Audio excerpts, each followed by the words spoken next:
राष्ट्रव्यापी संविधान यात्रा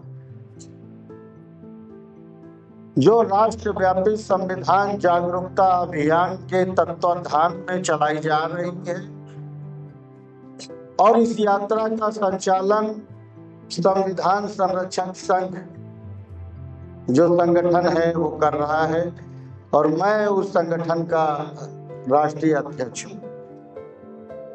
साथियों, ये यात्रा 26 नवंबर 2021 से चलाई जा रही है, जो पूरे भारत में घूम घूम करके संविधान के प्रति लोगों का जो दृष्टिकोण है, लोगों का जो नजरिया है, उसे बढ़ाने का प्रयास किया जा रहा है। संविधान के प्रति लोगों को जागरूक करने का प्रयास किया जा रहा है। अभी लखनऊ से हम 26 अक्टूबर को निकले हुए हैं। लखनऊ से बिहार होते हुए झारखंड पहुंचे, झारखंड से आपके छत्तीसगढ़ आए।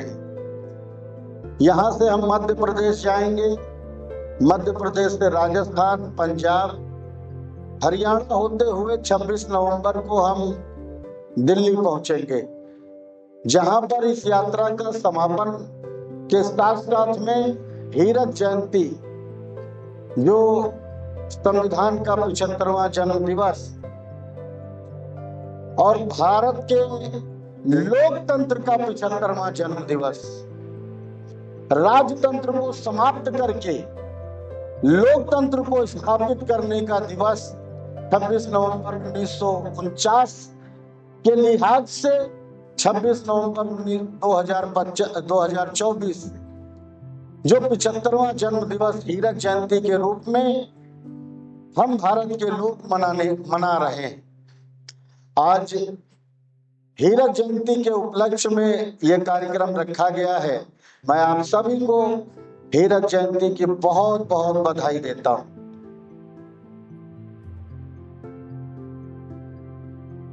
साथियों, अभी संचालक महोदय ने बहुत सारी जानकारी दी है और चूंकि हमें हमारे बीच में आदरणीय एडवोकेट धनीराम बंजारे साहब हैं, मैं भी उन्हें सुनना चाहता हूं, आप भी उन्हें सुनेंगे।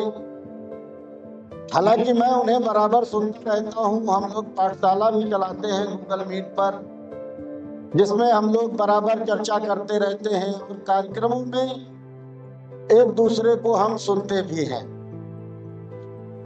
साथियों, भारत का संविधान भारत के सभी नागरिकों के लिए लिखित दस्तावेज है, जिसमें भारत के नागरिकों समेत तीनों संस्थाएं जो संविधान में उल्लेखित हैं, विधायिका, कार्यपालिका और न्यायपालिका, सभी को संविधान का पालन करना होगा। लेकिन दुर्भाग्यपूर्ण मुझे इस बात को कहना पड़ रहा है कि ना तो 75 सालों में भारत की जनता सचेत हो पाई संविधान के प्रति, और जिनके कंधों पर संविधान ने जिम्मेदारी डाली भारत के लोगों की सभी समस्याओं का समाधान करने के लिए, जिनको जिम्मेदारी दी, चाहे वो विधायिका से जुड़े हुए लोग हों, जिनकी ड्यूटी है भारत के सभी वर्गों के लिए जन कल्याणकारी नीतियां बनाना, वो अपना कार्य ईमानदारी से नहीं कर रहे। चाहे वो कार्यपालिका से जुड़े हुए लोग हों, जिनकी जिम्मेदारी है विधायिका के द्वारा बनाई गई योजनाओं को जनता के बीच में ले जाना, जनता को उन योजनाओं के साथ जोड़ना, वो भी अपना कार्य ईमानदारी से नहीं कर रहे।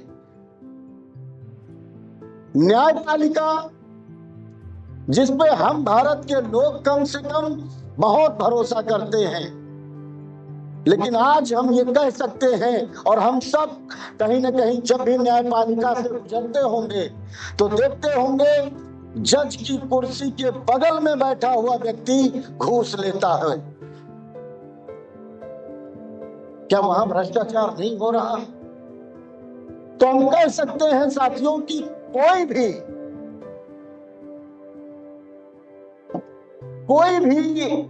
संस्था से जुड़ा हुआ व्यक्ति अपना काम ईमानदारी से नहीं कर रहा। कोई थोड़ी बेईमानी कर रहा है तो कोई ज्यादा बेईमानी कर रहा है।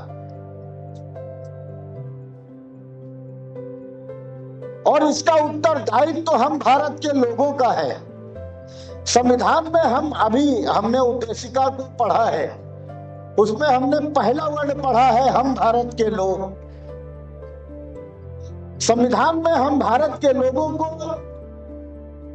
मालिक की संज्ञा दी गई है, मालिक की उपाधि दी गई है। संविधान हम भारत के लोगों के द्वारा, हम भारत के लोगों के लिए लिखा गया। तो सम्मानित साथियों, मैं अपनी बात को ज्यादा लंबा नहीं करना चाहूंगा, कम शब्दों में अपनी बात को रखना चाहूंगा। मेरा मानना है कि भारत के प्रत्येक नागरिक को उसकी ड्यूटी है, अभी हम ड्यूटी भी पढ़ेंगे हम भारत के लोगों के, जो हमारे मूल कर्तव्य भाग 4 का के अनुच्छेद 51 का निहित है। उसमें पहला कर्तव्य है हम भारत के लोगों का कि संविधान का पालन करें, उसके संस्थाओं, आदर्शों, राष्ट्रध्वज और राष्ट्रगान का आदर करें। पहली ड्यूटी है हमारी। तो क्या हम ऐसा करते हैं? नहीं करते। किसी भी स्तर पे, किसी भी वर्ग के द्वारा संविधान का अनुपालन नहीं किया जा रहा। और परिणाम स्वरूप हम देख सकते हैं हमारी संविधान निर्मात्री सभा ने जो लक्ष्य लिया था वो 10 वर्षों का लिया था। 26 नवंबर 1949 को संविधान अपनाया गया भारत में। 26 जनवरी 1950 को संपूर्ण भारत में संविधान को लागू किया गया। वहां से लेकर के 10 वर्षों में, मात्र 10 वर्षों में संविधान को संपूर्ण पालन किया जाना था। लेकिन आज 75 वर्ष हो गए। ये दुर्भाग्यपूर्ण है कि 75 वर्षों में जो कार्य हमें 10 वर्षों में पूर्ण करना था, वो कार्य हम 75 वर्षों में नहीं पूर्ण कर पाए। तो कमी कहां है साथियों? हमें उस कमी को ढूंढना पड़ेगा और उस कमी को समाप्त करना पड़ेगा। अगर हमें अपनी समस्त समस्याओं को समाप्त करना है तो भारत के प्रत्येक नागरिकों की सभी समस्याओं का एक ही समाधान है, भारत का संविधान, और कोई दूसरा उपाय नहीं है। इसलिए मेरा आप सबसे आग्रह है, आप देश के भविष्य हैं। विद्यालय से निकल करके आप विभिन्न क्षेत्रों में अपनी सेवाएं देंगे और देश के विकास में भागीदार बनेंगे। मेरा आप सबसे एक ही निवेदन है कि जिस क्षेत्र में आप कार्य करें, जिस क्षेत्र में करें, हो सकता है कि हमें से बहुत लोग किसानी का काम भी कर सकते हैं। खराब काम नहीं है, अच्छा काम है, सबसे बेहतर काम है। जो किसी का पेट पालने का काम करता है, हो सकता है कि कोई सरकारी नौकरियों में जाए, कोई बिजनेस व्यापार में जाए, कोई वकील बने, कोई डॉक्टर बने, कोई इंजीनियर बने। ध्यान रखना साथियों, हम सुधरेंगे तो जग सुधरेगा। हमें शुरुआत अपने आप से करनी पड़ती है, कोई भी शुरुआत। और जब भी आप कोई कार्य करने का आरंभ करेंगे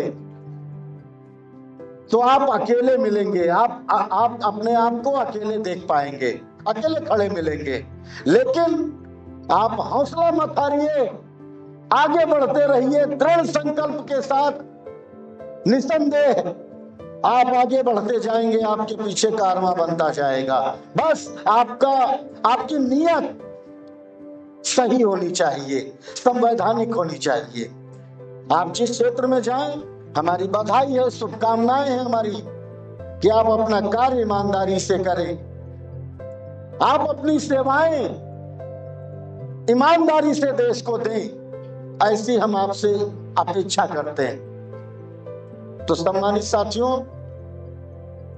संविधान का संपूर्ण अनुपालन हो देश में, सभी संस्थाएं, सभी संवैधानिक संस्थाओं से जुड़े हुए लोग अपना कार्य ईमानदारी से करें, उसके लिए हम भारत के लोगों को आगे आना होगा, संविधान को समझना होगा, पढ़ना होगा, और चाहे विधायिका से, कार्यपालिका से, न्यायपालिका से जुड़े हुए जो भी लोग हैं, हम लोगों ने, आप पढ़ सकते हैं, हमने लिखा है, संविधान का पालन करो वरना कुर्सी खाली करो।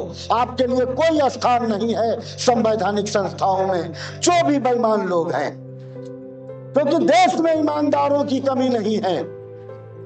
हमें आगे आना होगा और हर किसी को अपनी आवाज को बुलंद करना होगा। बहुत बहुत धन्यवाद।